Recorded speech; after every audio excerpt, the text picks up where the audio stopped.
العليم الحكيم বার্ষিক তাফসীরুল কোরআনুল কারীম মাহফিলে আসার তৌফিক আল্লাহ পাক রব্বুল আলামিন দান করেছেন। এজন্য সিনার সবটুকু আওয়াজ উজাড় করে দিয়া সেই মহান মালিকের শুকরিয়া আদায় করছি, জবান খুলে বলছি আলহামদুলিল্লাহ। আল্লাহ পাক রব্বুল আলামিন মহাগ্রন্থ আল কোরআনুল কারীমের সূরার ভিতরে তিনি বলেন, লা ইন শাকারতুম লা আযীদান্নাকুম ওয়া লা ইন কাফারতুম ইন্না আযাবি লাশাদীদ। আল্লাহ পাক রব্বুল আলামিনের নিয়ামতের শুকরিয়া আদায় করলে প্রথমত আল্লাহ পাক রব্বুল আলামিন নিয়ামতের ভিতরে বরকত দান করে, দ্বিতীয়ত নিয়ামতের শুকরিয়া আদায় না করলে নিয়ামত ছিনিয়ে নেয়, তৃতীয়ত ইন্না আযাবি লাশাদীদ, কঠিন আযাবের ভিতরে গ্রেফতার করেন কে? এই জন্য আজকের মাহফিল এটা আপনার আমার জন্য বড় একটা নিয়ামত। কথা বলেন ঠিক কিনা? বাজারে দোকানপাটে বসে বসে গল্প মারে, মাহফিলে আসলে তাদের গায়ের চামড়া চলে। এমন ভদ্র ঘরের অভদ্র সন্তান আছে না নাই? ওদের দেখে শয়তান মিয়া খিলখিলায় হাসে, বলে উস্তাদ আপনার জন্য জাহান্নাম হাসে। এখনো সময় আছে, মাহফিলের প্যান্ডেলে আসো, কোরআন শুনে তওবা করে চোখের পানি ফেলো। সম্মানিত হাজিরিন, আমরা যে কিতাব থেকে আলোচনা করব সেই কিতাবের নাম হলো কোরআন। সেটি অনেক কোরআন, মানলে পারে সম্মান, না মানলে হয়ে যায় বেঈমান। যার সিনায় কোরআন সে জান্নাতের মেহমান। আওয়াজ করে কথা বলেন ঠিক না বেঠিক? ফুলের মধ্যে থাকলে মধু ভ্রমর যেমন আসে, কোরআনের জ্ঞান থাকলে পরে সকলেই ভালোবাসে। সেই কোরআনের জ্ঞান থাকার কারণে আমরা একটা মানুষকে আমাদের নিজের জীবনের থেকেও অধিক ভালোবাসতাম। যেই মানুষটা গ্রামে গঞ্জে মাঠে ময়দানে এই কোরআনুল কারীম থেকে তাফসীর করে করে, দেশে বিদেশে কোরআনের বয়ান করে করে তিনার জীবনে 50 থেকে 60 বছর কোরআনুল কারীম থেকে তিনি বয়ান করে হাজার হাজার মানুষকে কালেমার পথে এনেছেন। সেই কোরআনের পাখিকে যুদ্ধ অপরাধীর দোহাই দিয়ে দীর্ঘ 13 বছর জেলখানার ভিতরে আটকে রেখে দুনিয়া থেকে বিদায় করে দিয়েছে। কথা বলেন ঠিক কিনা? সেই স্বৈরাচারের দলেরা তারা মনে করেছিল যে হয়তোবা তাকে বিদায় করার মাধ্যমে এই বাংলার জমিন থেকে কোরআনের আওয়াজকে বন্ধ করে দিবে।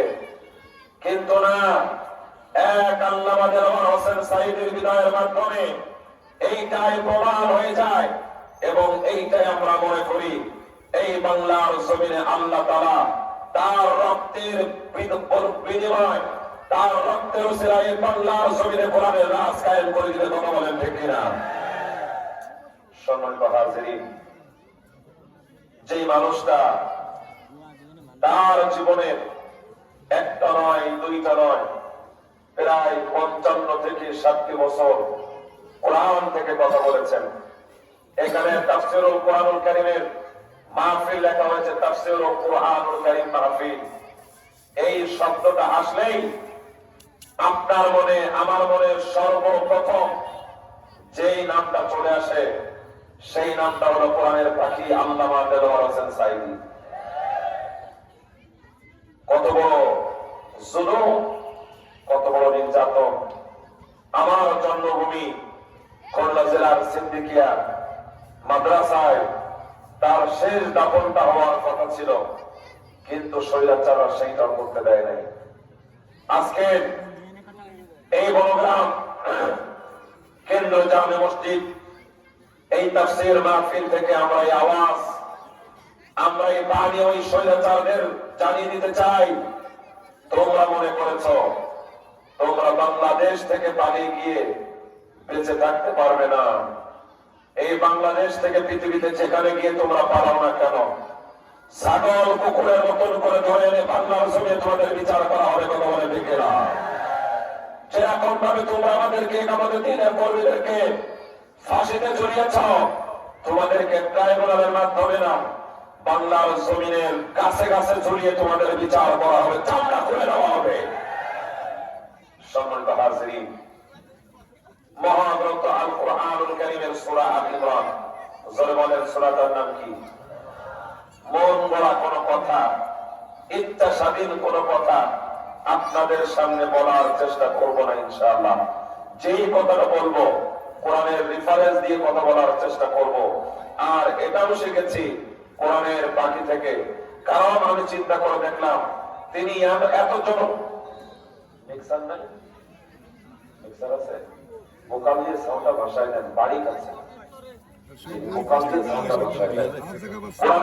তিনি এত জনপ্রিয়তা লাভ করেছিলেন কেন, এই বিষয়টা আমাদেরকে বুঝতে হবে। তিনার চেহারা থেকে মানুষ তেনাকে ভালোবাসেন নাই। তিনি যখন ইন্তেকাল করেছেন, পিরোজপুরে যখন ওনার লাশটা নিয়ে যাওয়া হয়েছে, মানুষ গালে, মুখে, বুকে, পিঠে, কপালে, মাথায় চুম্বন করেছে। কেন? ওনার ভালোবাসার কারণে না, একমাত্র আল্লাহর কোরআন জানার কারণে। কথা বলেন ঠিক কিনা?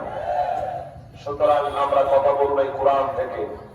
যদি কোরআন থেকে কথা হয়, কোন সমস্যা হওয়ার কথা আমি মনে করি না। কথা বলেন ঠিক কিনা? কিন্তু এখানে কিছু সংখ্যক মানুষ এমনও থাকতে পারে, বেগুন খেলে, চিংড়ি মাছ খেলে যেরকম ভাবে এনার্জি বেড়ে যায়, কোরআনের কথা শোনার পরে কিছু নাস্তিক মুনাফিকদের এলার্জি বেড়ে যেতে পারে।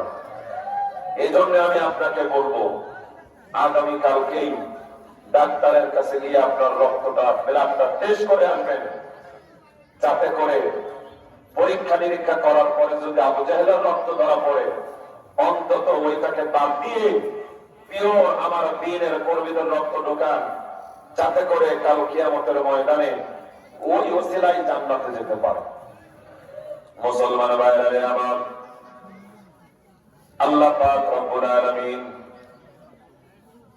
মহাগ্রন্থ আল কুরআনুল কারীমের সূরা আল ইমরানের 19 নম্বর আয়াতের ভিতরে তিনি বলেন, ইন্নাদ দীনা ইনদাল্লাহিল ইসলাম। নিশ্চয় আল্লাহ পাক রব্বুল আলামিনের কাছে প্রিয় হইল ইসলাম। আল্লাহ পাক রব্বুল আলামিনের কাছে দ্বীন হিসেবে প্রিয় হইল ইসলাম। এখন এই পৃথিবীর ভিতরে এক শ্রেণীর মানুষ তারা রয়েছে, তারা বলে এই ইসলামকে যদি আমরা না মানি, ইসলামের পথে যদি আমরা না চলি, আমাদের কি সমস্যা হতে পারে, আমাদের কি বিপদ হতে পারে, আমাদের কোন সমস্যা হওয়ার সম্ভাবনা রয়েছে। মুসলমান ভাইরা আমার, মহাগ্রন্থ আল কুরআনুল কারীমের সূরা আল ইমরানের 85 নম্বর আয়াতে কারিমার ভিতরে আল্লাহ পাক রব্বুল আলামিন তিনি বলেন, ওয়া মাই ইয়াবতাগি গায়রাল ইসলামি দীনা ফালাই ইউকবালা মিন ওয়া হুয়া ফিল আখিরাতি মিনাল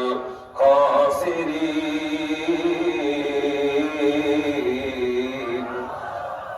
আল্লাহ পাক রব্বুল আলামিন তিনি বলেন, হে দুনিয়ার মানুষ,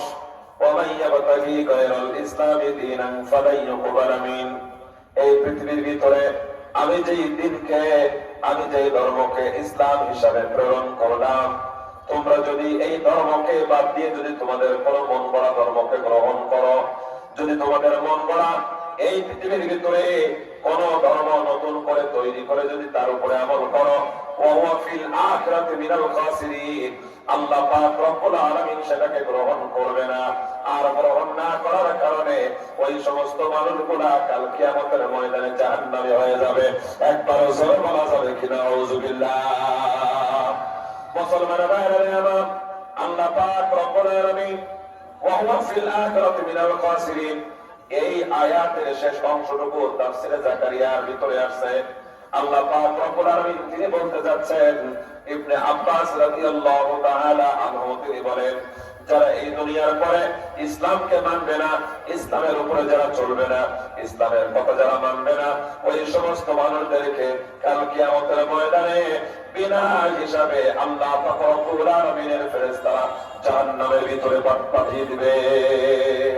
তাহলে এই আয়াতের শেষ যে শব্দটা, বাক্যটা, এর মাধ্যমে একটা জিনিস প্রমাণিত হয়ে যায়, ওয়ামা ঈমানান ইহতিসাবান গুফরা লাহু মা তাকাদ্দামা ওয়া আহসুরহা।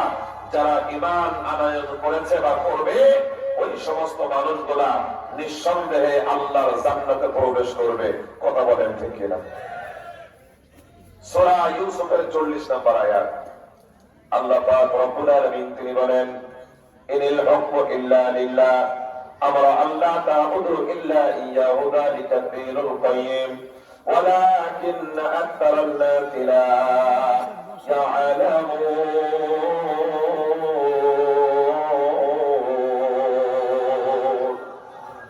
আল্লাহ পাক রব্বুল আলামিন তিনি বলেন, ইনিল হুকমু ইল্লা লিল্লাহ, জমিন যার হুকুম চলবে তার। এখন আমি আপনাদের কাছে একটু জানতে চাই, একটু বুদ্ধি করে বলেন তো দেখি, এই জমিন বঙ্গবন্ধুর না আল্লাহর? জিয়াউর রহমানের না আল্লাহর? শফিকুর রহমানের না আল্লাহর? সরমনার পীর সাহেব না আল্লাহর? দেওয়ানবাগি, কুতুববাগি, রাজারবাগি, এরকম ভাবে জাসদ বাসদ যত দল রয়েছে, এই জমিনটা তাদের না আল্লাহ? তাহলে জমিন যদি আল্লাহর হয়, আল্লাহর জমিনে আল্লাহর হুকুম চলবে। কোন নাস্তিকবাদী গণতন্ত্রকে আমরা মানতে চাই না।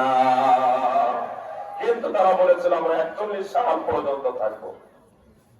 কত সাল পর্যন্ত বলেছিল? খেলা হবে। কি হবে? খেলা হবে। খেলা হবে বলে সেই কাওয়াদের আর এখন খুঁজে পাওয়া যায় না। চিরুনি দিয়ে যদি আপনি মাথা আশ্রান দিয়ে একটা উকুন পাবেন, কিন্তু চিরুনি দিয়ে যদি আশ্রানো হয় তাহলে তাদের দিয়ে একটা খুঁজে পাওয়া যাবে না। কথা বলেন ঠিক কিনা? বলতো খেলা হবে। আমি মাঝে মাঝে চিন্তা করতাম, যেই মানুষটা বলতেছে খেলা হবে, ওর গলার মাফলার, ওর কোট, ওর জামা প্যান্ট খুলে এক জায়গায় রেখে যদি দাড়ি পাল্লায় ওজন দেওয়া হয় 300 টাকা ওজন হবে না। পাটকাঠির মতো ঠ্যাংগুলা। কি বলেন ঠিক কিনা? এই বেলা বলে খেলা হবে। আর আমাদের সাথে খেলা করতে হলে বুকে জোর লাগে, বুকে শক্তি লাগে। কারণ একামতে দিনের কর্মীরা জীবন দিতে জানে, তোমরা জীবন দিতে জানো না। একামতে দিনের কর্মীরা রক্ত দিতে জানে, তোমরা রক্ত দিতে জানো না। কথা বলেন ঠিক কিনা? মুসলমান ভাইরা আমার বলে খেলা হবে, আধা ঘন্টা পরে বলো ঠিক। মেডিসিন খাওয়ানো দরকার। অসুস্থ আমি আরো ঠিক আধা ঘন্টা পরে বলো। মুসলমান ভাইরা আমার, তাহলে তাদের মুখ আর মুখ কিন্তু এক নেই। কথা বলেন ঠিক কিনা? বলে এই দেশে মৌলবাদদের থাকতে দেওয়া যাবে না, আলেমদের থাকতে দেওয়া যাবে না। আর একটা দলের নাম বললেই ওদের চুলকানি বেড়ে যেত। কোথায় আওয়ামী লীগ, কোথায় কাদের কাটা, কোথায় গেল ওই জালিমের গরম গরম কথা? কোথায় আওয়ামী লীগ, কোথায় কাদের কাকা, কোথায় গেল ওই জালিমের গরম গরম কথা? খেলা হবে, খেলা হবে, খেলা হবে বলে কাকাই গেল পালাই। এমন পালাইছে বেটা, ওর কোনো খোঁজই পাওয়া যাচ্ছে না। কথা বলে দেখে না? আল্লাহ পাক রব্বুল আলামিনের পরিচয় যদি পেতে হয়, আল্লাহ সুবহানাহু ওয়া তাআলার নৈকট্য যদি আপনাকে পেতে হয়, অবশ্যই কোরআনুল কারীমের দিকে আপনাকে আমাকে লক্ষ্য করতে হবে। কোরআনুল কারীমের সূরা আনআম, এই সূরা আনআমের ৭৩ নম্বর আয়াতের ভিতরে আল্লাহ পাক রব্বুল আলামিন তিনি এমন একটা রবের পরিচয় দিয়েছেন, এবং এই জমিনের পরে এমন একজন আল্লাহ পাকের গোলাম তিনি সে রবের পরিচয় দিয়েছেন, যে পরিচয়টা অন্য কোন নবী, অন্য কোন পয়গম্বর এত সুন্দর দিতে পারে নাই। জোরে বলেন সুবহানাল্লাহ। সেই নবীর নাম হইল ইব্রাহিম আলাইহিস সালাতু ওয়াস সালাম। আল্লাহ পাক রব্বুল আলামিন মহাগ্রন্থ আল কুরআনুল কারীমের সূরা আনআমের ৭৩ নম্বর আয়াতের ভিতরে তিনি বলেন, وَإِذْ قَالَ إِبْرَاهِيمُ لِأَبِيهِ آزَرَ أَتَتَّخِذُ أَصْنَامًا آلِهَةً إِنِّي أَرَاكَ وَقَوْمَكَ فِي ضَلَالٍ مُبِينٍ। আল্লাহ পাক রব্বুল আলামিন তিনি বলেন, আর লক্ষ্য করে ইব্রাহিম আলাইহিস সালাতু ওয়াস সালামের কথা, যখন তিনি তার পিতাকে বলেছিল, ও আমার পিতা, তুমি কি এই মূর্তিগুলোকে ইলাহ হিসাবে গ্রহণ করে নিলে নাকি? নিশ্চয়ই তোমাকে এবং তোমার কমকে স্পষ্ট ভ্রান্তির ভিতরে আমি লক্ষ্য করতেছি। একবার জোরে বলা যাবে কি সুবহানাল্লাহ। মুসলমানেরা আমার ইব্রাহিম আলাইহিস সালাতু ওয়াস সালাম যখন দুনিয়ার পরে আসবেন, দুনিয়ার পরে যখন আসবেন তখন কাল সময়ের যিনি রাজা ছিলেন, যিনি বাদশা ছিলেন, তার নাম হইল নমরুদ। পৃথিবীর ভিতরে আপনারা জানেন নমরুদ আসছে একজন কিন্তু না, পৃথিবীর ভিতরে নমরুদ এসেছে 6 জন। জোরে বলেন কয়জন? 6 জন নমরুদ আসছে। এই 6 জন নমরুদ, একজন হইল নমরুদ ইবনে কুশ, নমরুদ ইবনে শাম, নমরুদ ইবনে কানাআনা, নমরুদ ইবনে বাওয়ানা, নমরুদ ইবনে সাআরা। এই নমরুদ হইল নমরুদ ইবনে কানাআনা। এই নমরুদ রাষ্ট্র পরিচালনা করতেছে। হঠাৎ করে একটা জ্যোতিষ এসে বলে, ও নমরুদ, তোমার রাজত্ব টিকবে না। যেই বলেছে তোমার রাজত্ব টিকবে না, সাথে সাথে ওই বেলাকে ধরে জেলখানার ভিতরে আটকায় ফেলছে। ওই ব্যক্তি বলে, আমি আসলাম আপনার উপকার করার জন্য, আর আপনি আমাকে ধরে জেলখানার ভিতরে আটকায় দিলেন। বলে, তুমি বলেছো আমার রাজত্ব টিকবে না, তোমাকে কি আমি আপেল খাইতে দিব? বলে, শোনেন, আমাকে ছেড়ে দেন।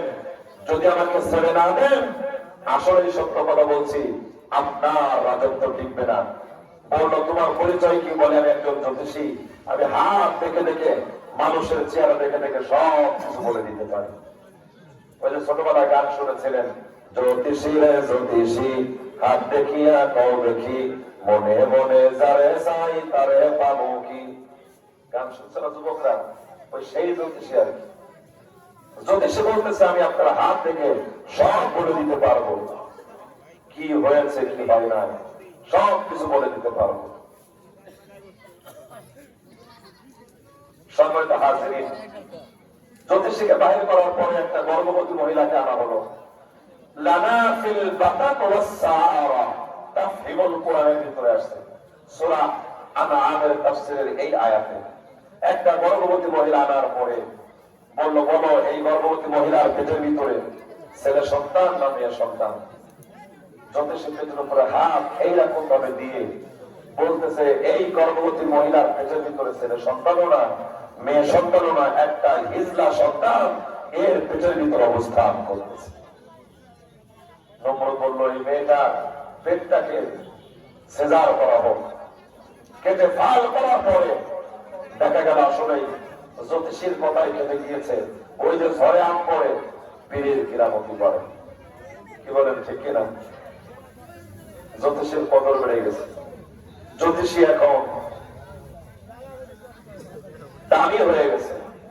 নমরুদ বলতেছে, জ্যোতিষী, আমার হাত থেকে বলে দাও কি কি সমস্যা হতে পারে। মুসলমানের বাইরে আমার জ্যোতিষী নমরুদের হাত দেখে দেখে বলতেছেন, ও নমরুদ, তোমার এই জমিনের পরে এমন একটা সন্তান জন্মগ্রহণ করবে, যে সন্তানের নাম হবে ইব্রাহিম। ওই সন্তান যখন জন্মগ্রহণ করবে, সন্তান জন্মগ্রহণ করার 8 থেকে 19 বছরের ভিতরে তোমার রাজত্ব ভেঙে খান খান হয়ে যাবে, তোমার রাজত্ব টিকবে না। এখন তাহলে কি করা যাবে? তুমি এমন একটা ব্যবস্থা গ্রহণ করবা, যেই ব্যবস্থার কারণে এই জমিনের পরে যেন কোন সন্তান জন্মগ্রহণ না করতে পারে। তাই বলে, হ্যাঁ, সেই সন্তানের নাম কি? বলে, সেই সন্তানের নাম ইব্রাহিম। মুসলমান ভাইরা আমার, সুন্দর করে যখন যদি সে বললো নাম হবে ইব্রাহিম, জন্মগ্রহণ করার 9 থেকে 8 থেকে 19 বছরের ভিতরে তার রাজত্ব ভেঙে খান খান হয়ে যাবে। নমরুদ সব মানুষদেরকে ডাক দিয়ে বলল, সব মানুষদেরকে একাত্রিত করে বলল, আমার এই রাষ্ট্রের ভিতরে একটু সামনের দিকে আগে আসতে হবে, মানুষের জায়গায় সংকলন হচ্ছে না, একটু সামনের দিকে আগে আসেন। লা ইলাহা, আমার রাজত্বের ভিতরে কোন সন্তান যেন জন্মগ্রহণ না করতে পারে। আজর নামে একজন যুবককে মন্ত্রী দেওয়া হলো, ওই আজর তুমি মন্ত্রিত্ব দেও, তুমি গ্রহণ করবে। আর আমার এই রাজ্যের ভিতরে যেন কোন সন্তান জন্মগ্রহণ করতে না পারে, এই জন্য তুমি ব্যবস্থা গ্রহণ করো। কোন মহিলা কোন স্বামীর কাছে যেতে পারবে না, কোন স্বামী কোন মহিলার কাছে যেতে পারবে না, কোন যুবক কোন যুবতীর কাছে যেতে পারবে না। বৈধ হোক অবৈধ হোক এই ব্যবস্থা তুমি গ্রহণ করো। আজর বলে ফেললো, রাজা যে সকল মহিলার পেটের ভিতরে সন্তান রয়েছে সেগুলোর অবস্থা কি হবে? পরে পেট চিরাই করে ওই সন্তান গুলাকে বাহির করে মেরে ফেলে দাও। পৃথিবীর ভিতরে কোন করলো জন্ম বিরতিকরণের আইন এবং সিজারের যে সিস্টেমটা, এইটা পৃথিবীতে সর্বপ্রথম যে চালু করেছে তার নাম হইল নমরুদ। জোরে বলেন কি নাম? নমরুদ। মুসলমান ভাইরা, আজর যখন মন্ত্রিত্ব পেয়ে গেল, মন্ত্রিত্ব পাওয়ার পর আনন্দ করতে করতে যখন ঘরের ভিতরে প্রবেশ করেছে, আজরের মাথার ভিতরে নাই সে কিসের মন্ত্রিত্ব পেয়েছে। আনন্দ করতে করতে যখন ঘরের ভিতরে প্রবেশ করলো, সাথে সাথে আজর তার বিবির সাথে মিলন করে ফেললো। ওই মিলনের মাধ্যমে আল্লাহ পাক রব্বুল আলামিন যে সন্তানকে দুনিয়ার ভিতরে পাঠাবেন আর নমরুদ পাঠাতে দিবে না, আল্লাহ তাআলা আসরের ঔরসে তার স্ত্রীর পেটের ভিতরে সেই সন্তান ইব্রাহিমকে দিয়ে দিয়েছেন। বলেন সুবহানাল্লাহ, আল্লাহু আকবার। 7 মাস 13 দিন বয়স, এখনো পর্যন্ত আজরের স্ত্রী জানে না তার পেটের ভিতরে কি রয়েছে, বলতেই পারে না। মুসলমান ভাইরা আমার, 7 মাস 13 দিন কয়েক ঘন্টা যখন বয়স হয়ে গেল, আজর সারাদিন জন্মবিরতিকরণের কাজ করার পরে যখন ঘরের ভিতরে প্রবেশ করেছে, আজরের স্ত্রী স্বামীর গলা জড়া ধরে বলতেছেন, কলিজার টুকরা স্বামী, আমি আপনার সাথে কিছু কথা বলতে চাই। আজর বলতেছে, কোনো ভালোবাসা হবে না, কোনো মহব্বত হবে না, কারণ তুমি তো জানো আমি জন্মবিরতিকরণের আইনের মন্ত্রী। আমি যদি তোমার সাথে ভালোবাসা করি তাহলে দুনিয়ার পরে সন্তান চলে আসবে। বলে আসার পর তুমি আসবে বলতেছো, অলরেডি চলেই আসছে। সুবহানাল্লাহ বলেন। আমার পেটের ভিতরে সন্তান, তোমার কানটা আমার পেটের সাথে লাগায় দাও। আজর যখন তার কানটা স্ত্রীর পেটের উপরে লাগায় দিল, লাগায় দেওয়ার সাথে সাথে পেটের ভিতরে কেমন জানি আওয়াজ হইতেছে, লিতাফরাহা বিবানাআতান ওয়াসআরা বিল মাকামি রাহা আল্লাহ আল্লাহ। আজর যখন তার বিবির পেটের উপরে কানটা লাগায় দিল, কানের ভিতরে আওয়াজ কেমন জানি আল্লাহু আকবারের ধ্বনি আসতেছে। একবার জোরে আওয়াজ করে বলা যাবে কি সুবহানাল্লাহ? মুসলমান ভাইরা আমার, এমন ভাবে যখন আজর শুনতে পাইল, তারপরেও মাথার ভিতরে কাজ করতেছে না, কারণ বেড়ে গিয়েছে জেলের ভিতরে। ওয়ামাকারু ওয়ামাকারাল্লাহ ওয়াল্লাহু খায়রুল মাকিরিন। সম্মান দেওয়ার মালিক কে? আর জোরে বলেন কি? আল্লাহ পাক রব্বুল আলামিন। 7 মাস 13 দিন যখন বয়স হয়ে গেল, স্ত্রী এখন বলতেছেন, কলিজার টুকরা স্বামী, আমার এই সন্তান সম্পর্কে যদি পৃথিবীর মানুষ জানে, নমরুদ জানে, আপনার মন্ত্রিত্ব চলে যাবে, আমাকে মেরে ফেলবে, আপনাকেও মেরে ফেলবে। এখন আমার পেটটাকে চিরাই করে সন্তানটাকে বাহির করে দেন। আদর বলতেছেন, না, ওই সন্তানকে বাহির করা যাবে না, কারণ অনেক তিতিক্ষার পরে আমি তোমাকে বিবাহ করেছি, অনেক সিস্টেম করার পর তোমাকে বিবাহ করেছি। এই কলিজার টুকরা স্ত্রী, আমি যখন তোমাকে বিবাহের জন্য তোমার বাবার কাছে আমি যখন প্রস্তাব নিয়ে গিয়েছিলাম, তখন তোমার বাবা তোমার বিবাহ দেওয়ার জন্য আমার কাছে অনেক অর্থ দাবি করেছিল। আমি অর্থগুলা দিতে অস্বীকার করেছিলাম, কারণ আমি মূর্তি বানায় বানায় বাজারে বিক্রি করি। আমি তোমার বাবাকে বললাম, আমি তো বাজারে মূর্তি বানায় বানায় বিক্রি করি, আমি এত টাকার মালিক না। তোমার বাবা আমাকে বললো, তাহলে আমার কাছে তুমি 10 বছর কামলা দিবা, কাজ করবা। আমি বললাম, এত সময় যদি আমি কাজ করি তাহলে আমার সন্তান হাতে আমি সংসার করবো কখন? কোবাইতে কোবাইতে মাত্র 6 বছর নিয়ে আসলাম। 6 বছর তোমার বাবার কাজ করার পরে, তারপরে আমার সাথে তোমার বাবা তোমাকে আমাকে বিবাহ দিল। কয় বছর কাজ করেছে? 6 বছর। মুসলমান ভাইরা আমার, 6 বছর কাজ করার পর তোমাকে আমার সাথে যখন বিবাহ দিয়ে দিল, আমি তোমাকে বিবাহ করেছি, এখনো পর্যন্ত তোমার মতন এত সুন্দরী রমণী আমি কারোর ঘরে দেখি নাই। সন্তান পেটের ভিতরে আছে, থাক, ওই সন্তান জন্মগ্রহণ করুক। সময় মতন যখন সন্তান জন্মগ্রহণ করলো, আসরের স্ত্রীর সন্তানটাকে কাপড় দ্বারা পেঁচাইয়া যখন স্বামীর করে দিলেন, স্বামী সন্তানের মুখের দিকে তাকায় কপালে একটা চুম্বন করলেন। সুবহানাল্লাহ বলবেন না? চুম্বন করার পরে নাম রেখে দিলেন ইব্রাহিম। যে সন্তান দুনিয়ার পরে নমরুদের রাজত্ব নষ্ট করে দিবে, সেই সন্তানের নাম হবে ইব্রাহিম। এইটা আজর জানে, কিন্তু তার সন্তানের নাম যে ইব্রাহিম রেখেছে তার মাথার ভিতরে নাই। সব কিছু করাইতেছেন কে? আল্লাহ পাক রব্বুল আলামিন। খুব মজার কথা, একটু মনোযোগ দিয়ে শোনেন মুসলমানের ভাইরা আমার। এমন ভাবে যখন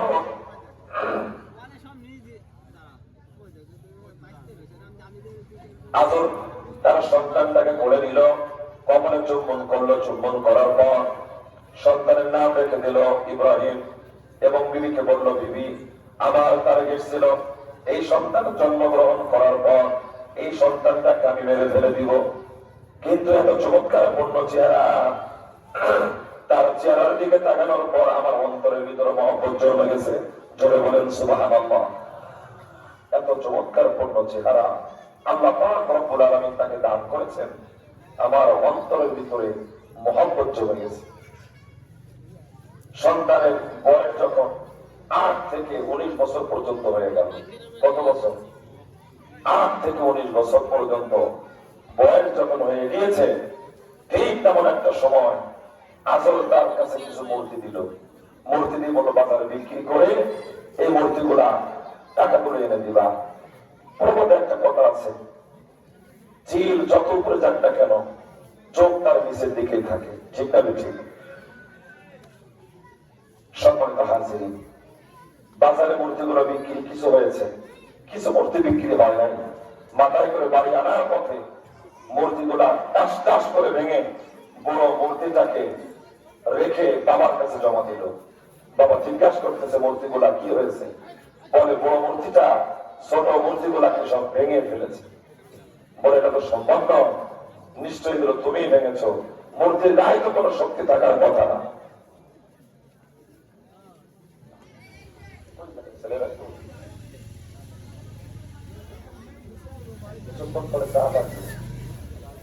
সম্মানিত হাজিরিন, আপনাদের মাহফিলটার জন্য বাংলা বক্তা, আমার বাংলাদেশের শেষ প্রান্ত, আমি খুবই অসুস্থ, তারপরে যেহেতু আজকের মাহফিলের প্রধান বক্তা, আমার টার্গেট হইল অসুস্থ থাকা অবস্থায় যদি একটু সাক্ষাৎ করতে পারি, তারপরেও আপনাদের মনের আশাটা মিটবে।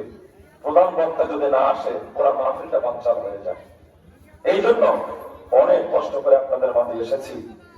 মালিকের কাছে একটু দোয়া করবেন, আল্লাহ সুবহানাহু ওয়া তাআলা যেন শরীরগত সুস্থ রেখে কিছুটা সময় কথা বলার তৌফিক দান করে। জোরে বলেন আমিন, জোরে আওয়াজ করে বলেন আমিন। মানুষের কোন শক্তি নাই, সব শক্তির মালিক কে? আরো জোরে বলেন কে? আল্লাহ পাক রব্বুল আলামিন। সম্মানিত হাজিরিন, মূর্তিগুলো যখন ভেঙেছে ইব্রাহিম, ঠিক তেমন একটা সময় আজর বলতেছে যে এই মূর্তি তো তার গায়ে কোনো শক্তি থাকার কথা না, তুমি এই মূর্তিগুলাকে ভেঙেছ, সুতরাং তোমাকে আমি দোষী করতেছি। বাপ এবং ছেলের ভিতরে যখন তর্ক শুরু হয়ে গেল, আল্লাহ পাক রব্বুল আলামিন সূরা আনআমের ৭৩ নম্বর আয়াতে কারিমাটি নাযিল করে দিলেন। وَإِذْ قَالَ إِبْرَاهِيمُ لِأَبِيهِ آزَرَ أَتَتَّخِذُ أَصْنَامًا آلِهَةً। আর স্মরণ করে ইব্রাহিম আলাইহিস সালাতু ওয়াস সালামের কথা, স্মরণ করো ইব্রাহিমের কথা, যখন তার পিতাকে সে বলেছিল, হে আমার বাবা, তুমি এই মূর্তিগুলাকে ইলাহ হিসেবে গ্রহণ করে নিলে নাকি? ইন্নী আরাকা ওয়া কওমাকা ফি দালালিন মুবিন, নিশ্চয়ই আমি তোমাকে এবং তোমার কওমকে স্পষ্ট ভ্রান্তির ভিতরে লক্ষ্য করতেছি। তর্ক করে যখন ঘর থেকে বের হয়ে চলে গেল, আল্লাহ পাক রব্বুল আলামিন জিবরাইল আমিনকে বললেন, জিবরাইল, সাথে সাথে চলে যাও, আমার ইব্রাহিমকে জমিন থেকে আসমান পর্যন্ত নিয়ে মাশরিক থেকে মাগরিব পর্যন্ত, জুনুব থেকে শিমাল পর্যন্ত সুন্দর করে একটু ঘোরায় দেখাও। জোরে বলেন সুবহানাল্লাহ। পরের আয়াত 74 নম্বর আয়াতে কারিমার ভিতরে আল্লাহ পাক রব্বুল আলামিন তিনি বলছেন, ওয়া কাযালিকা নুরি ইব্রাহিম মালাকুতাস সামাওয়াতি ওয়াল আরদ। আল্লাহ সুবহানাহু ওয়া তাআলা ইব্রাহিমকে জমিন থেকে উপরে নিলেন একটা পাথরের উপরে। আপনারা জানেন ইব্রাহিম আলাইহিস সালাতু ওয়াস সালাম জীবনে পাথরে উঠেছেন একবার আল্লাহ পাক এর কাবা শরীফ নির্মাণের জন্য, কিন্তু না, শুধু কাবা নির্মাণের সময় পাথরে উঠেন নাই, তিনি পাথর উঠেছেন মোট 2 বার। জোরে বলেন কয়বার? 2 বার। প্রথমবার হলো আল্লাহ পাকের নিদর্শন পুরো পৃথিবী দেখার জন্য। একাধিকার জাহাজের মধ্যে তিনি কেমন করে একটা ফ্ল্যাক্সে করে যায়, এখানে পাথরে উঠেছেন কয়বার? 2 বার। প্রথমবার পাথরে তিনি উঠেছেন পুরা পৃথিবী দেখার জন্য। পুরা পৃথিবীটার দিকে যখন তিনি দেখলেন, দেখার পরে ইব্রাহিম আলাইহিস সালাতু ওয়াস সালাম তিনার মাথার ভিতরে একটা টেনশন, এত বিশাল বড় পৃথিবী কোন মানুষ সৃষ্টি করতে পারে না, সৃষ্টি করার মালিক একজন আছে, তিনি কে? যদি বলেন তিনি কে? আল্লাহ পাক রব্বুল আলামিন, তিনিই সৃষ্টি করেছেন। পৃথিবীর কোন মানুষ সৃষ্টি করতে পারেন না। তিনার বাবা কথার সাথে তিনার কথা যখন মিলল না, ইব্রাহিম আলাইহিস সালাতু ওয়াস সালাম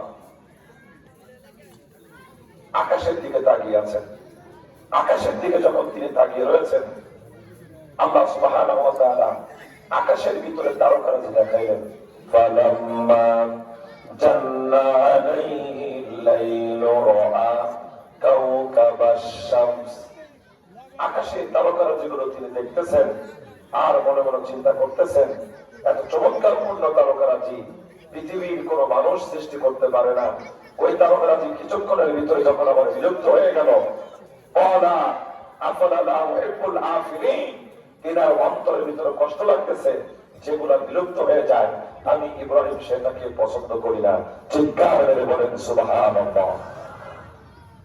এরপরে তিনি আবার লক্ষ্য করলেন, ফালাম্মা জান্না আলাইহিল লাইলু রাআ শামসা বাদারা। তিনি লক্ষ্য করলেন চমৎকার পূর্ণ চাঁদ। চাঁদ দেখার পরে ইব্রাহিম আলাইহিস সালাতু ওয়াস সালাম তিনি বললেন যে ক্বালা হাযা রাব্বি, মনে হয় এটাই আমার রব, এটাই আমার প্রভু। কিন্তু ওইটা আবার যখন চলে গেল, ঠিক ইব্রাহিম তিনি বললেন, না, এটা ভালো লাগে না, এটাও চলে গেল, সুতরাং এটা আমার রব হতে পারে না। এরপরে তিনি লক্ষ্য করলেন চমৎকার পূর্ণ সূর্য। ক্বালা হাযা আকবার, আগে যে দুইটা দেখেছিলেন তারকারাজি এবং চাঁদ, সেটার থেকে সূর্য অনেক বড়। সূর্য দেখার পরে ইব্রাহিম আলাইহিস সালাতু ওয়াস সালাম তিনি বলেন, ক্বালা হাযা রাব্বি, মনে হয় এটাই আমার রব। কিন্তু যখন মাগরিবের সময় ওই সূর্য যখন চলে গেল, অস্তমিত হয়ে গেল, ইব্রাহিমের মুখটা মলিন হয়ে গেল। ইব্রাহিম আলাইহিস সালাতু ওয়াস সালাম আকাশের দিকে তাকিয়ে আছে। এমন সময় তার বাবা আজর এসে বলতেছেন, ইব্রাহিম, তুমি তোমার মুখটাকে মলিন করে বসে রয়েছে কেন? ইব্রাহিম আলাইহিস সালাতু ওয়াস সালাম তিনি বলেন, বাবা, আমি আকাশের তারকারাজি লক্ষ্য করলাম, আকাশের চন্দ্র লক্ষ্য করলাম, আকাশের চাঁদ লক্ষ্য করলাম, আমি মনে করলাম এগুলো মনে হয় রব, কিন্তু এগুলো রব না। তাহলে রবকে? ইব্রাহিম আলাইহিস সালাতু ওয়াস সালাম তিনি বলেন, এগুলা ছাড়া আলাদা একজন রব রয়েছে, আমি সেই রবের খোঁজার জন্য পাগল পারা হয়ে রয়েছি। তর্কের ভিতরে যখন চলে গেল, ইব্রাহিমের বাবা আজর নমরুদের কাছে গিয়ে বিচার দিয়ে ফেললো, নমরুদ, ভুল করে আমার ঘরে একটা সন্তানের জন্ম হয়েছে, সেই সন্তান আসমানের চাঁদ, সূর্য, তারকা, মূর্তি, কোন কিছুকে সে রব মনে করে না, আমাদের প্রভু মনে করে না, সুতরাং তার তুমি বিচার করো। নমরুদ বলল, তাকে ধরে নিয়ে আসা হোক। যখন ধরে নিয়ে আসা হয়েছে, ধরে নিয়ে আসার পর বলতেছে, ধরে নিয়ে আসার পর বলতেছে যে তুমি কি এই মূর্তিগুলাকে রব হিসাবে মানো না? বলে না। চাঁদ, সূর্য, তারকা, এগুলাকে রব হিসাবে মানো না? বলে না, মানি না। বলে আমাকে কি রব হিসাবে মানো? বলে না। এগুলাকে যেহেতু মানি না, তোমাকে রব হিসাবে মানার কোন প্রশ্নই ওঠে না। চিৎকার করে বলেন আল্লাহু আকবার।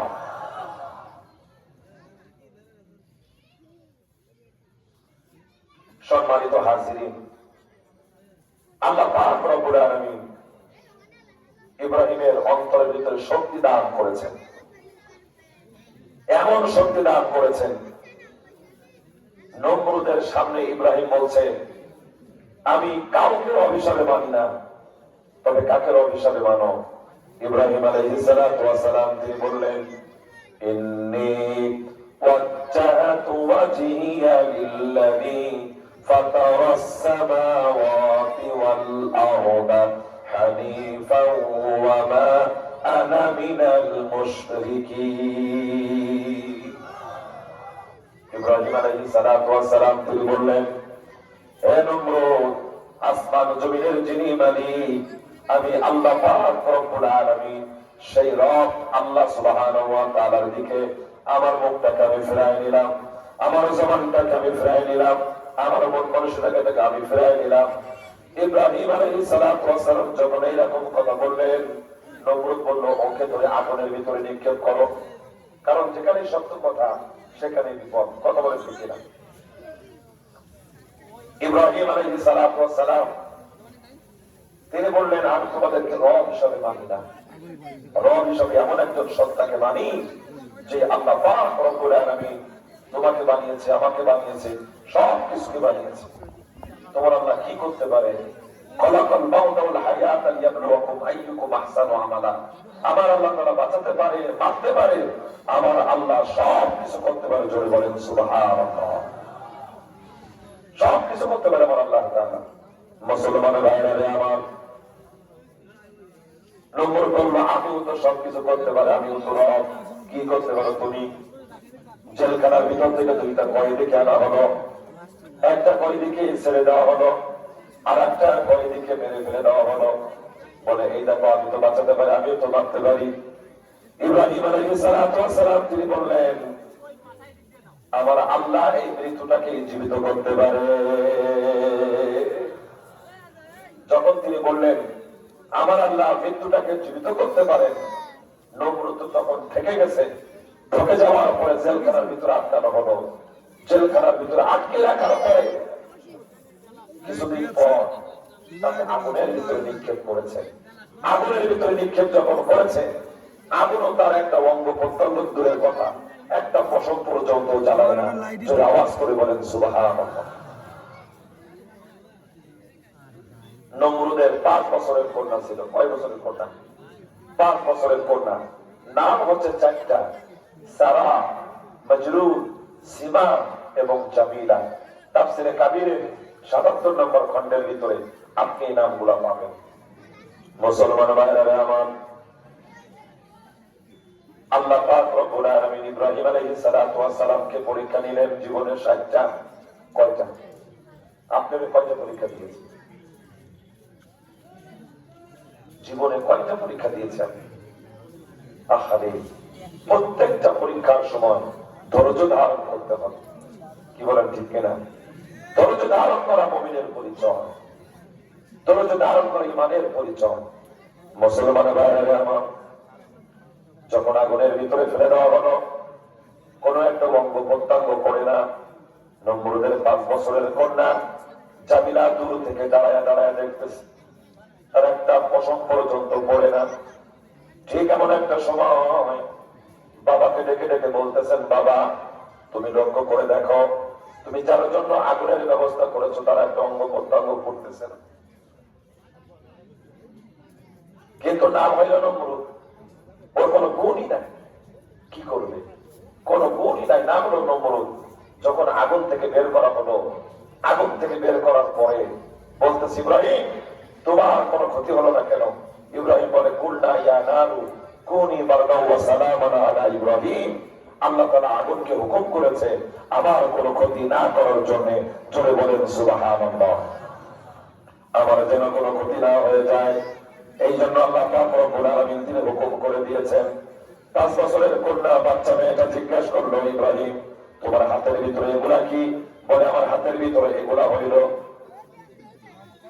বড়ই কুল, আর এক হাতের ভিতরে হইল আঙ্গুর, আমাকে দেওয়া যাবে নাকি? আঙ্গুর দেওয়ার পর কন্যা বাচ্চা মেয়েটা 4টা কামড় মারলো। 4টা কামড় মারার পর 4 রকম স্বাদ তিনি পেয়েছেন। 4 রকম স্বাদ পাওয়ার পরে বাবা নমরুদকে বললো, ও বাবা নমরুদ, একটু খেয়ে দেখো, চমৎকার পূর্ণ, মজা লাগতেছে। বলে না, আমি খাবো না, ওর ভিতরে জাদু করা আছে, ওটা খাওয়া যাবে না, ওর ভিতরে জাদু আছে। আসলে মূলত আল্লাহ যাকে ইসলামের জন্য কবুল করবে না, কোরআন খুলে খুলে তার সাথে তাফসীর করবেন, কোনো লাভ হবে না। কথা বলেন ঠিক কিনা? মুসলমান ভাইরা আমার,